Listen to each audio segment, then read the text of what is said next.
Next, nature of CX bond in haloalkanes. Halogen atom are more electronegative than carbon. Therefore, carbon-halogen bond of alkyl halide is polarized.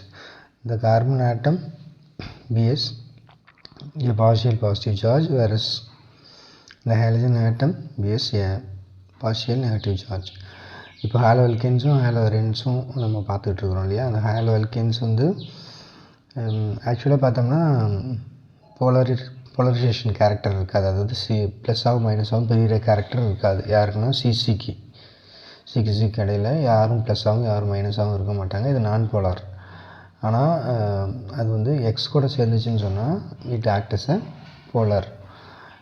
ஏன்னா உங்களுக்கு already தெரியும், halogens எல்லாமே வந்து electro negative குரூப்பாக இருப்பாங்க. That means accepted electron அவங்க பக்கமாக பிடிச்சி இழுத்து வச்சுப்பாங்க. அதே மாதிரி கார்பன் பார்த்தோன்னா எப்பொழுதுமே போலாராக இருக்காது. அது ஷேரிங் ஆஃப் எலக்ட்ரானில் அதோட ப்ரிஃபரன்ஸு. இது 10th ஸ்டாண்டர்டில் நீங்கள் படிச்சிருப்பீங்க. ப்ரிப்பரேஷன் ஃபார் கார்பன் அப்படின்னு பார்த்தோம்னா ஷேரிங் ஆஃப் எலக்ட்ரான் தான் உங்களுக்கு. ஆனால் இங்கே மட்டும் பார்த்தீங்கன்னா இது வந்து அட்ராக்ட் பண்ணும், இது வந்து டொனேட் பண்ணும். அதனால் இது பார்ஷியலாக ப்ளஸ் சார்ஜாகவும் இது பார்ஷியலாக மைனஸ் சார்ஜாகவும் இருக்கும். அப்படின்னா என்ன அர்த்தம்னா, இந்த ஒரு பாண்டுக்கு என்ன அர்த்தம், இங்கே ஒரு எலக்ட்ரான் இது இதோடது, இங்கே ஒரு எலக்ட்ரான் இது இந்த எக்ஸோடது. இப்போ பார்த்தோம்னா இது வந்து அட்ராக்டிங் பவர் அதிகமாக இருக்கிறதுனால இந்த ஷேடு பவர் ஆஃப் எலக்ட்ரானை இது பக்கமாகவே பிடிச்சி இழுத்து வச்சுருக்கும். அதனால் இது பார்ஷியலாக மைனஸ் சார்ஜ் வந்துடும். இங்கே பார்த்தோம்னா இதோட ஒரு எலக்ட்ரானை லாஸ் பண்ணதுனால பார்ஷியலாக பாசிட்டிவ் சார்ஜுங்கிறது வரும். ஸோ இந்த பார்ஷியலுக்கு தான் இந்த டெல்டா அப்படிங்கிறது போடுறாங்க. இது கொடுத்துருக்காங்களே அந்த டெல்டாவை அதுக்கு தான் போடுறாங்க, பார்ஷியலாக கிடைக்கிறது. Next, as we go down the group in the periodic table, the size of halogen atom increases. Fluorine atom is the smallest and iodine atom is the largest. மேலேருந்து கீழே போக ஆட்டத்தோட சைஸ் இன்க்ரீஸ் ஆகிட்டே போகும். ஹாலஜனில் எஃப் பார்த்தோம்னா சின்னதாக இருக்கும், CL கொஞ்சம் பெருசாக இருக்கும், பிஆர் ரொம்ப பெருசாக இருக்கும், அயோடின் ரொம்ப பிக்காக இருக்கும். Consequently, the carbon halogen bond length is also increases from CX to CI. அதே மாதிரி கார்பன் ஹாலஜன் பாண்டும் அதிகமாகிட்டே போயிட்டே இருக்கும் சிஎஃப்லேருந்து சிஐக்கு போகும்போது. சிங்கிறது எஃப்போட சேருதுன்னா ஆல்ரெடி எஃப் வந்து சின்னதாக இருக்கும், ஏன்னா அவுட்டர் மோஸ்ட்டில் 9 எலக்ட்ரான் தான் இருக்கும். அது குளோரின் பார்த்தோம்னா இன்னும் கொஞ்சம் பெருசாக போகும். சி இப்படி தான் இருக்குது, சி சின்ன ஜீரோவாக வச்சுப்போம். இப்போ அடுத்ததாகவும் சி இப்படி தான் இருக்கும். அயோடின் அது பிஆர் பார்த்தோம்னா இன்னும் பெருசாக இருக்கும். அதுவே புரோமின் இது அயோடின் ரொம்ப பெருசாக போகும். அப்போ பாண்ட் லென்த்து என்ன செய்ய ஆரம்பிச்சிடும், பெருசாகிட்டே இருக்கும். இதுக்கு பாண்ட் லென்த்து சென்ட்ரலேருந்து தானே பாண்ட் லென்த்து இருக்கும். இதுலேருந்து டிஸ்டன்ஸ் பார்த்தீங்கன்னா உங்களுக்கு தெரிஞ்சிடும். இப்போ என்ன செஞ்சுட்டே இருக்குது, பெருசாக போயிட்டே இருக்குது. அதான் கொடுக்குறாங்க. Some typical bond length, bond enthalpy and dipole moment are given in table 6.2. Alkyl halide are best preferred from alcohol which are easily accessible. So இதில் பாண்ட் லென்த் கொடுத்துருக்காங்க. எஃப் கூட இந்த அர்த்தம், சிஎல் கூட இந்த பிஆர் கூட ஐ கூட அதோட பாண்ட் லென்த் பார்த்தீங்கன்னா உங்களுக்கு தெரியும். அடுத்து இதோட என்தால்பி, பாண்ட் என்தால்பிங்கிறது இது டைப்போல் மூமெண்ட்டுங்கிறது. பாண்ட் என்தால்பி ஏன் மேலேருந்து கீழே போக குறையுது?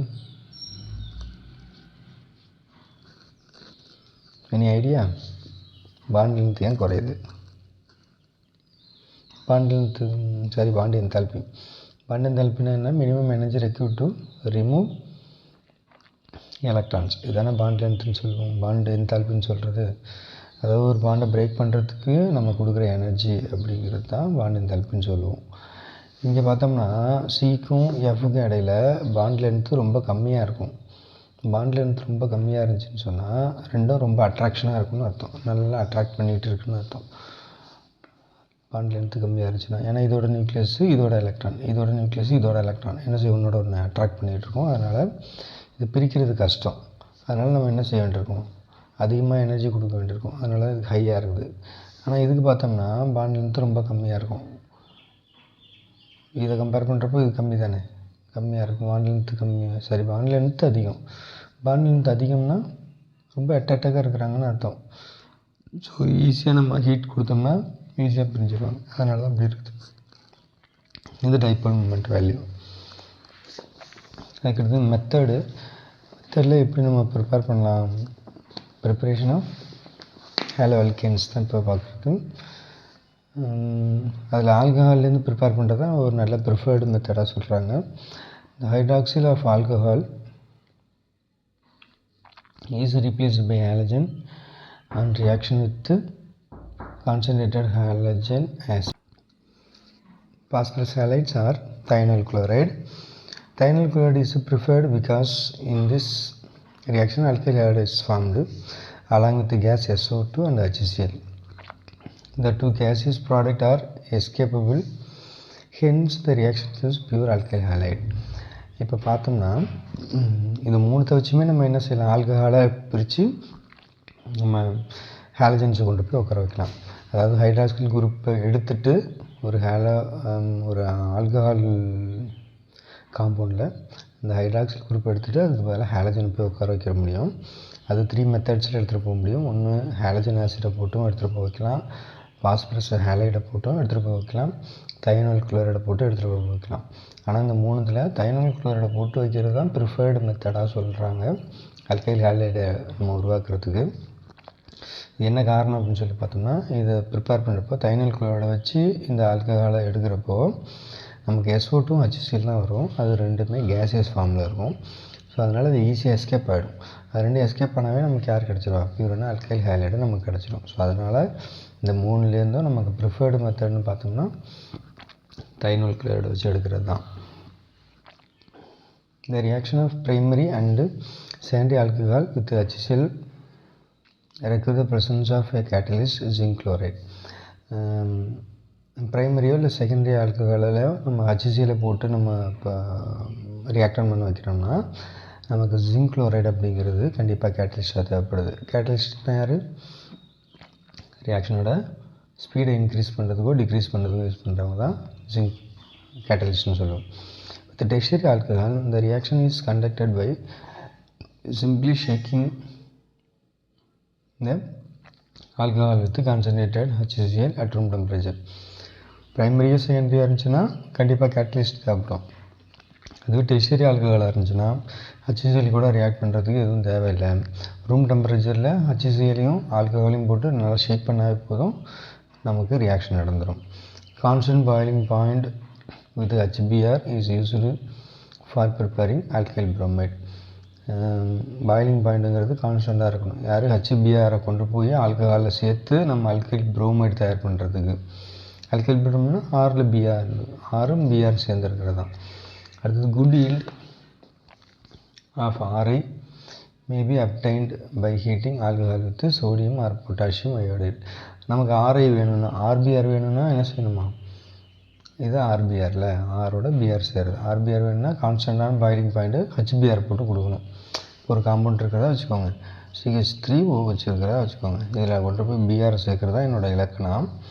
இதுக்குள்ளே கான்ஸ்டண்ட்டான பாயிலிங் பாயிண்ட்டை வச்சு CH3OH கூட ஒரு HBr போடுறேன். கான்ஸ்டண்ட்டான பாயிலிங் பாயிண்ட் வச்சோம்னா எனக்கு யார் கிடச்சிருவாங்க, CH3Br அப்படிங்கிறது கிடச்சிரும். இதான் அதில் சொல்கிறாங்க. இதுதான் ஆல்கைல் புரோமைடுன்னு சொல்லுவோம். CH3Brங்கிறது தான் ஆல்கைல் புரோமைடு அப்படின்னு சொல்லி சொல்லுவோம். Ri வேணும்னா சோடியம் பொட்டாசியம் அயோடைடு கூட நம்ம போட்டோம்னா தெரிஞ்சிடும், நமக்கு ஆஸ்தோபாஸ்மரி. அடுத்தது good yield of Ri may be obtained by heating alcohol with sodium potassium iodide in 90% orthophosphoric acid. Orthophosphoric acid வச்சுக்கிட்டு அதில் பொட்டாசியம் ஆர் சோடியம் அயோடைடு கூட போட்டோம்னா நமக்கு Ri அப்படிங்கிறது கிடச்சிரும். இந்த order of reactivity of alcohol with given halo acid பார்த்தோம்னா அதை ஆர்டர் கொடுக்குறாங்க ப்ரைமரி செகண்டரி டெர்ஷரியில். இப்போ டெர்ஷரி தான் நல்லா ரியாக்டிவிட்டி இருக்கும், செகண்டரி கம்மியாக இருக்கும், டெர்ஷரிக்கு ரொம்ப ரொம்ப கம்மியாக இருக்கும். Next phosphorus tribromide and triiodide are usually generated in situ by reaction of red phosphorus with bromine and iodine respectively. அதுக்குள்ளேயே நடக்குதுல்ல, அதான் இன்சிட்டுன்னு சொல்கிறது. அதுக்குள்ளேயே ரியாக்ஷன் நடந்துச்சுன்னா அதான் இன்சிட்டு அப்படின்னு சொல்லுவோம். ஸோ இதில் ஃபஸ்ட் ரியாக்ஷன் பார்த்திங்கன்னா ROH இருக்குது, அதோட HCl ரியாக்ட் பண்ணிக்கிறோம், ஜிங்க் குளோரைட் போடுறோம், நமக்கு RCl அப்படிங்கிறது கிடைக்குது, H2 கிடைக்குது. இல்லை ஆறுங்கிறது எந்த குரூப் வேணாலும் இருக்கலாம், ஆல்கைல் குரூப் யார் வேணாலும் இருக்கலாம், CH3 இருக்கலாம், CH3 CH2 இந்த மாதிரி யார் வேணாலும் இருக்கலாம், நிறையா குரூப் இருக்குது 6 மாதிரி. அடுத்தது ROHோட NA பேர் போகிறோம், HCl பேர் போகிறோம், நமக்கு RBr கிடைக்கிறது. நம்மளோட மெயின் தீம் என்ன? Preparing RX. எக்ஸுங்கிறது யார் வேணாலும் இருக்கலாம். ஸோ இதுதான் நம்ம ப்ரிப்பேர் பண்ணுறதுக்கு தான் இந்த மெத்தட்லாம் யூஸ் பண்ணுறோம். அடுத்தது ROHோட PX3 போடுறோம், பாஸ்பேட் ட்ரைக்ளோரைடு அது மாதிரி சொல்கிறோம் இல்லையா, அதுதான் பாஸ்பரஸ். கூட ரியாக்ட் பண்ண வச்சோம்னா நமக்கு இந்த ப்ராடக்ட்டு கிடைக்கும். நெக்ஸ்ட்டு இது கூட இது போடணுமா, மேலே கொடுத்துருக்கிறதுக்கே எக்ஸாம்பிள் கொடுத்துருக்காங்க. ROH தான் இங்கே இருக்குது, இங்கே PX இருக்கு இல்லையா, அதுக்கு மேலே Cl. சரி, இது பென்டாக்ளோரைடு, பாஸ்பரஸ் பென்டாக்ளோரைடுன்னு சொல்லுவோம். இது ட்ரைக்ளோரைடு, இது பென்டாக்ளோரைடு. அப்படி ரியாக்ட் பண்ண வச்சோம்னா நமக்கு இதே ப்ராடக்ட்டு இங்கேயும் கிடைக்கும். ஆனால் இங்கே வந்து POCl3 HCl கிடைக்கும். அடுத்தது ROHோட ரெட் பாஸ்பரஸ் போட்டோம்னா நமக்கு RX ஈஸியாக கிடச்சிரும். இதுதான் ப்ரிஃபர்டு மெத்தட்னு சொன்னாங்க. ஏன்னா கிடைக்கிற இது ரெண்டுமே ஆவியாகி போயிடும், எவாப்ரேட் ஆகி போயிடும் ஈஸியாக, நமக்கு இது மட்டும் கிடைக்கும். இதுதான் ப்ரிஃபர்டு மெத்தட்னு சொன்னாங்க. ஸோ இது preparation. Next, the preparation of alkyl chloride is carried out by either passing dihydrogen chloride gas through a solution of alcohol by a heating a mixture of alcohol with concentrated aqueous halogen acid. So இதை prepare பண்ணுறது அப்படிங்கிறது ஒன்று என்ன செய்யலாம், நேரடியாக அந்த hydrogen குளோரைடை எடுத்துக்கொண்டு போய் அதில் போட்டு கேஸ் எடுத்துக்கொண்டு போயிட்டு ஆல்கஹாலில் போட்டு அப்படி தயார் பண்ணலாம். அப்படி இல்லை அப்படின்னு சொன்னோம்னா இந்த ஹாலஜன் ஆசிட் எடுத்துக்கொண்டு போயிட்டு அந்த ஆல்கஹாலில் கொண்டு போய் சேர்த்து ஹீட் பண்ணலாம். ரெண்டு மெத்தட்லையும் பண்ணலாம். ஒன்று ஹீட் பண்ணலாம், இல்லைனா கேஸாக கொண்டு போய் அதில் சேர்க்கலாம். அப்படி சேர்த்து நம்ம பண்ணலாம். The above method are not applicable for the preparation of aryl halides because of carbon-oxygen bond in phenol has partially double bond character and is difficult to break, being stronger than the single bond. இந்த method, இந்த மேலே பார்த்தோம்ல, இந்த மேலே பார்த்த method எதுவுமே Halo அரேன்ஸ் தயார் பண்ண முடியாது. இவங்களாம் அல்கைல் ஹேலைடு இல்லைனா ஹேலோ அல்கேன்ஸ் மட்டும்தான் தயார் பண்ண முடியும், அரேன்ஸ் தயார் பண்ண முடியும். அரேன்ஸ்னால் ரிங் காம்பவுண்டில் CLO FOBRO சேர்க்குறது தான். அதுக்கு வந்து இந்த மெத்தட் யாரும் ப்ரிஃபர்டாக இருக்க மாட்டாங்க. இவங்களுக்கு வேறு மெத்தட் தான். ஏன்னா இவங்களை வந்து கார்பனுக்கு ஆக்சிஜனுக்கு இடையில பார்ஷியலாக டபுள் பாண்டுங்கிறது வரும் ஃபீனாலில். அப்படி இருக்குல்ல, இதுதான் வந்து நம்ம ஃபீனால்னு சொல்லுவோம். இந்த ஃபீனாலில் இருக்க OH இருக்குல்ல, இதுக்கு இடையில டபுள் பாண்டு வரும், பார்ஷியலாக வந்து போகும். அந்த பாண்டை பிரிக்கிறது ரொம்ப கஷ்டம். ஏன்னா இதை எடுத்துகிட்டு தான் சீலை கொண்டு வந்து உட்கார வைக்கணும், அதுமாதிரி உட்கார வைக்கிறது கஷ்டம் அப்படிங்கிறாங்க. அதுக்கு வேறு மெத்தட் தான் யூஸ் பண்ணணும் அப்படின்றாங்க. அடுத்ததை பார்க்குறது நம்ம என்னென்னா, ஃப்ரம் ஹைட்ரோ கார்பன்ஸ்லேருந்து எப்படி நம்ம ஹேலோ அல்கேன்ஸை நம்ம தயார் பண்ணுறது அப்படிங்கிறத அடுத்தது பார்க்க போகிறோம். From alkenes by free radicals. Free radical chlorination or bromination of alkenes gives complex mixture of isomeric mono or polyalkanes which is difficult to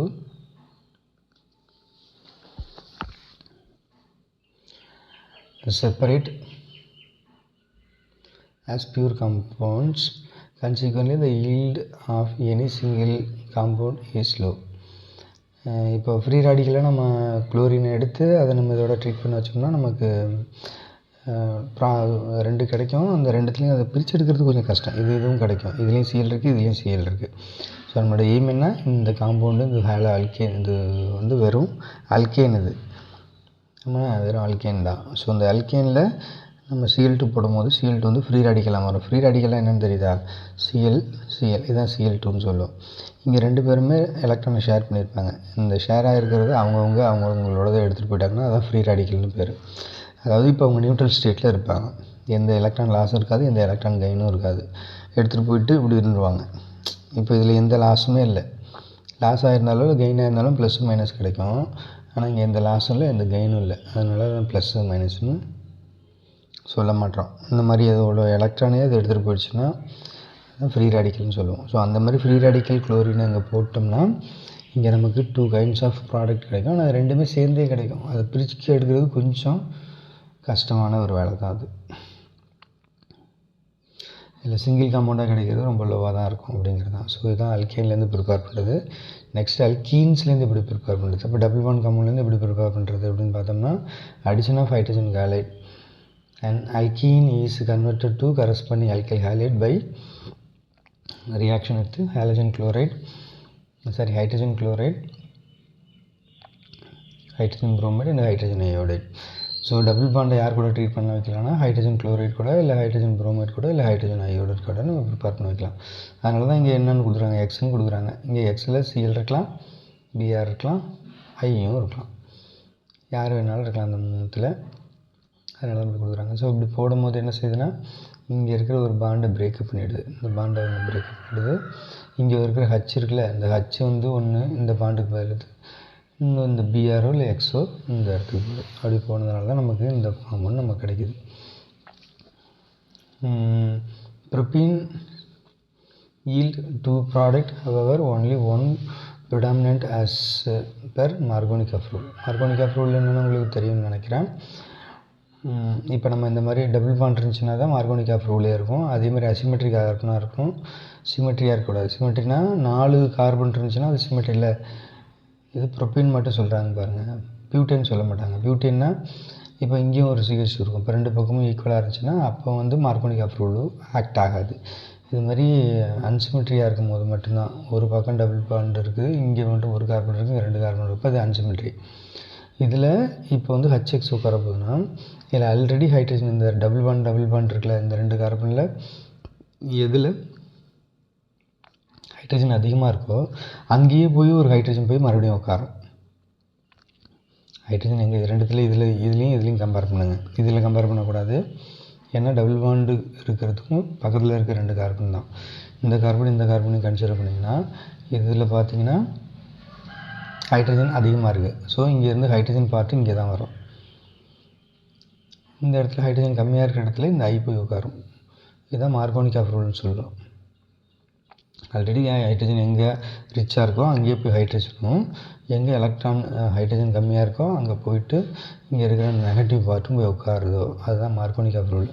அப்படி ஆப்போசிட்டை சொல்லணும்னா அதுதான் ஆன்டி மார்கோனிகாஃப் ரூல்னு சொல்லுவோம். இங்கே பார்த்தீங்கன்னா இதுதான் மேஜர் ப்ராடக்டாக கிடைக்குன்றாங்க. அது மார்கோனிகாஃப் ரூல் படி உருவானுச்சு இல்லையா, அதுதான். இங்கே வந்து H2 இருந்தது, இங்கே H3 மாறிட்டு இங்கே வந்து ஐ வந்து உட்காந்துருந்துச்சு. ஸோ இந்த மாதிரி உட்காந்து மேஜர் ப்ராடக்ட். இதுவும் கிடைக்காம இருக்காது, கிடைக்கும் மைனர் ப்ராடக்ட் தான். அதுக்கு அடுத்து தான் addition of halogens. In the laboratory, addition of bromine in CCl4 to an alkenes resulting in discharging of reddish brown color of bromine constitute an important method for detection of double bond in a molecule. The addition result in the synthesis of vinyl dibromide which are colorless. இங்கே ரொம்ப முக்கியமாக நம்ம லேபில் use பண்ணுவோம். நம்ம functional group கண்டுபிடிக்கிறதுக்கு நம்ம practical 12th ப்ராக்டிக்கலே நீங்கள் யூஸ் பண்ணுவீங்க. KMnO4 யூஸ் பண்ணலாம், இல்லைனா புரோமின் கூட யூஸ் பண்ணலாம். இதில் டபுள் பாண்ட் இருக்கா இல்லையா அப்படிங்கிறத நம்ம கண்டுபிடிக்கிறதுக்காக வேண்டி இப்படி நம்ம புரோமின் இதில் போட்டோம்னா இல்லை டபுள் பாண்டோ இல்லை ட்ரிபிள் பாண்டோ இருந்துச்சுன்னா புரோமின் வந்து நல்ல ஆக்சிடைசிங் ஏஜென்ட்டு. ஸோ அதனால் இவங்க என்ன செய்வாங்கன்னா ஓடி போய்ட்டு இந்த பாண்டை பிரேக்கப் பண்ணுவாங்க. அங்கே டபுள் பாண்ட் இருந்தால் தானே பிரேக்கப் பண்ண முடியும். இப்போ உங்கள்கிட்ட கொடுத்துருக்க காம்பவுண்டில் டபுள் பாண்ட் இருக்கா இல்லையா அப்படிங்கிறத நீங்கள் ஃபங்க்ஷனல் குரூப் கண்டுபிடிக்கிறதுல ஸ்கூலில் செய்வீங்க, எக்ஸாமில் செய்வீங்க. அப்படி செய்கிறப்போ புரோமின் வாட்டர் எடுத்து இதில் ஆட் பண்ணிங்கன்னா இங்கே இருக்கிற டபுள் பாண்டு இருந்துச்சுன்னா அதை பிரேக்கப் பண்ணிவிட்டு பிஆராக போய் உட்காரும். அப்படின்னா புரோமின் வந்து நம்ம போடும்போது ப்ரௌன் எல்லோயிஷாக இருக்கும். அதை நம்ம போட்டோன்னே எல்லோவாகவே ஷோ பண்ணிச்சுன்னா அங்கே டபுள் பாண்ட் இல்லைன்னு அர்த்தம். ஆனால் எல்லோவாக ஷோ பண்ணாமல் அங்கே இருக்கிற பாண்டை பிரேக்கப் பண்ணிட்டு இந்த மாதிரி போய் உட்காந்துச்சுன்னா அப்போ அங்கே புரோமினோட கலர் தெரியாது, கலர் மறைஞ்சு போயிடும். அதை வச்சு நம்ம என்ன செய்யலாம், அது டபுள் பாண்டா இல்லை சிங்கிள் பாண்ட் காம்பவுண்டா அப்படிங்கிறத சொல்லலாம். ஸோ அதுதான் இதில் சொல்கிறாங்க. அதுக்கு அடுத்தது ஹாலஜன் எக்ஸ்சேஞ்ச் பண்ணுறது மூலியமாகவும் கூட நம்மளால் ஆல்கைல் ஹேலைடை தயார் பண்ண முடியும். அதாவது ஒரு ஹாலஜன் ஆசிட் இருக்குது, ஒரு ஆல்கைல் ஹேலைட் இருக்குது, அதை எடுத்துகிட்டு வேறு ஆல்கைல் ஹேலைடை நம்ம மாற்ற போகிறோம். அவ்வளோதான். இங்கே RX இருக்குது, இல்லை RCLஆக இருக்கலாம், RBRஆக இருக்கலாம்.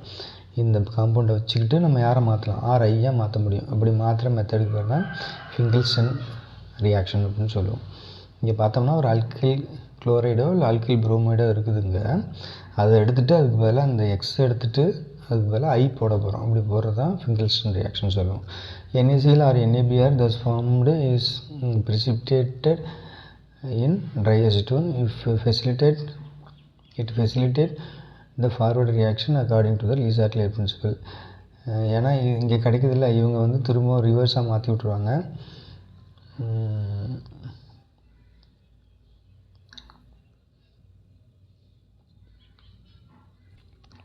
ஸோ NaCl NaBr அப்படிங்கிறது லாஸ்ட்டாக கிடச்சிடும் நமக்கு இந்த இடத்துல. ஏன்னா I கொண்டு வந்து இதில் சப்ஸ்டியூட் பண்ணும்போது இந்த Naவும் இங்கேருந்து CLஓ இல்லை இங்கேருந்து BRஓ இது கூட சேர்ந்து நமக்கு கிடைக்கும். அதை வந்து நம்ம என்ன செஞ்சிடுவோம், ப்ரிசிபிடேட் பண்ணுறோம், அசிட்டோனில் சேர்த்து ப்ரிசிபிடேட் பண்ணிடுவோம். இது வந்து ஒரு ஃபார்வர்ட் ரியாக்ஷனாக போயிட்டுருக்கோம். இது வந்து Le-Chatelier பிரின்சிபல் படி. Le-Chatelier பிரின்சிபல்னால் என்ன, புதுசாக ஏதாவது ஒரு எக்ஸ்டர்னலாக வந்து ஏதாவது ஒரு ஃபேக்டர் வந்து அதை அஃபெக்ட் பண்ணுறப்போ அந்த எக்ஸ்டர்னல் ஃபேக்டருக்கு தகுந்த மாதிரி புதுசாக ஒரு ஈக்லிபிரியம் அதை அட்டைன் பண்ணும். அதுதான் யார் சொல்கிறது, Le-Chatelier சொல்லுவார். இப்போது இங்கே RX போட்டிருக்குமா, Na அப்படிங்கிற ஒரு ஃபேக்டர் இதில் போடுறதுனால புதுசாக நமக்கு என்ன செய்யும், புதுசாக ஒரு ஈக்லிபிரியம் வந்து உட்காரும். அதுதான் Le-Chatelier பிரின்சிபல் அப்படின்னு சொல்கிறார். இது அப்படி சொல்கிறதுக்கு பதிலாக 5 molecules 10 molecules ஒரு ரியாக்டன் எடுத்து நம்ம ப்ராடக்ட்டை மாற்றும் போது 5ஆக கிடச்சிருக்குன்னா எக்ஸ்ட்ரா நான் ப்ரெஷர் ஏதாவது இல்லை டெம்பரேச்சர் ஏதாவது இன்க்ரீஸ் பண்ணுறேன்னா இப்போ இதுக்கு தகுந்த மாதிரி இங்கேவும் ப்ராடக்ட்டு சேஞ்ச் ஆகும், நலிஃபை பண்ணிக்கும். அது புது ஈக்லிபிரியம் அது அட்டைன் பண்ணும். அதுதான் Le-Chatelier அப்படிங்கிறது சொல்லுவார். Next, the synthesis of alkyl fluoride is best accomplished by heating an alkyl chloride bromide in the presence of metallic fluoride such as. So இவங்கெல்லாம் கூட நம்ம போட்டு என்ன செய்யலாம், ரியாக்ஷன் பண்ண வச்சு நம்ம இந்த மாதிரி கண்டுபிடிக்கலாம். இதுக்கு பேர் ஸ்வாட் ரியாக்ஷன் அப்படின்னு சொல்லுவோம். இங்கே AgF எடுத்துக்கிட்டோம்னா நமக்கு இந்த ப்ராடக்ட் கிடைக்கும். இது AgBr அப்படின்னு சொல்லி நம்ம கண்டுபிடிக்கலாம். ஸோ ஃப்ளோரைடு நம்ம வேணும்னா, ஃப்ளோரைடுங்கிறத நம்ம இதில் கொண்டு வரணும்னா அதுக்கு நல்ல மெத்தடாக நம்ம யாரை யூஸ் பண்ணலாம்னா இந்த மாதிரி காம்பவுண்ட் எடுத்துகிட்டு புரோமைடு உள்ள காம்பவுண்ட் எடுத்துக்கிட்டு அதில் இந்த மெட்டாலிக் ஃப்ளோரைட்ஸ், இவங்களாம் மெட்டாலிக் ஃப்ளோரைட்ஸை போட்டோம்னா நமக்கு இந்த மாதிரி ப்ராடக்ட் F உள்ள ப்ராடக்ட் கிடைக்கும். ஸோ இது ஸ்வாட் ரியாக்ஷன் சொல்லுவோம். நேமிங் ரியாக்ஷன் 2 பார்த்தோம், ஒன்று ஃபிங்கல்ஸ்டன், ஒன்று ஸ்வாட் ரியாக்ஷன் பார்த்தோம். ஃபிங்கல்ஸ்டன் ரியாக்ஷனில் என்ன பண்ணுவோம், ஒரு பிஆர் இல்லை CLஓ இருக்கிறதுக்கு பதிலாக I கொண்டாந்து வச்சா அதுக்கு பேர் ஃபிங்கல்ஸ்டன் சொல்லுவோம். அதுவே ஸ்வாட் ரியாக்ஷன் என்ன சொல்லுவோம், Fஐ கொண்டு வந்து உட்கார வைக்க போகிறோம், அது ஸ்வாட் ரியாக்ஷன் அப்படின்னு சொல்லுவோம். மெட்டாலிக் ஃப்ளோரைட்லேருந்து Fஐ கொண்டு வந்து உட்கார வைக்க போகிறோம். இதுவும் இதுக்கு பதிலாக ஆல்ரெடி BR இருக்குது, இதுவும் ஹேலஜன் தான், இதுவும் ஹேலஜன் தான், Fவும் ஹேலஜன் தான். இந்த ஹேலஜனுக்கு பதிலாக இந்த ஹேலஜன் உட்காரப்போம் மெட்டாலிக் ஃப்ளோரைடை யூஸ் பண்ணி. அதே மாதிரி இங்கேயும் ஹேலஜன் இருக்குது, இங்கேருந்து ஹேலஜனை மாற்ற போகிறோம். இந்த மாதிரி இங்கே இருக்கிற ஹேலஜனில் அயோடினை கொண்டு வந்து உட்கார வச்சோம்னா அது ஃபிங்கல்ஸ்டன், அயோடின் உட்கார வச்சா ஃபிங்கல்ஸ்டன், ஸ்வாடு கொண்டு வர்றது Fஐ கொண்டு வந்து உட்கார வச்சா அது பேர் ஸ்வாட் ரியாக்ஷன் சொல்லுவோம். ஓகே, ரிமைனிங் நாளைக்கு பார்க்கலாம்.